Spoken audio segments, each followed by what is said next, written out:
As I got older, I began to think up ways to get my fantasy fulfilled. Just as some others have done, I attempted to convince girls to walk on my back to pop it.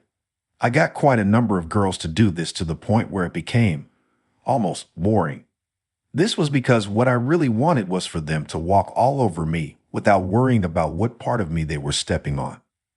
After a backwalking session with one girl in particular, I later noticed that she had left dirty footprints from her boat shoes on my shirt. I never asked girls to take off their shoes, and if they asked, would respond, whatever you want to do, but you don't have to.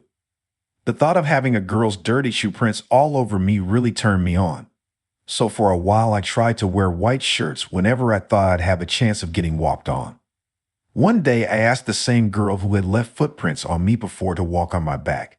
I'm not sure, but I think she may have had the idea that I wasn't being completely honest about my motives. Anyway, she seemed a little annoyed but agreed anyway.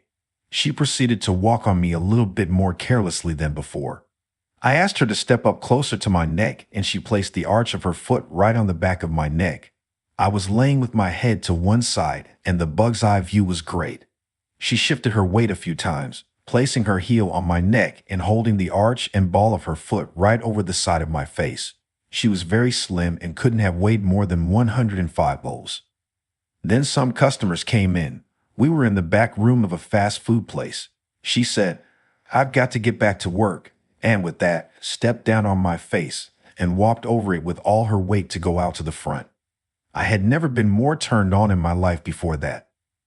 When I got home, I took off my white t-shirt to see several dirty footprints on the back. I was stunned and just kept thinking back to that moment.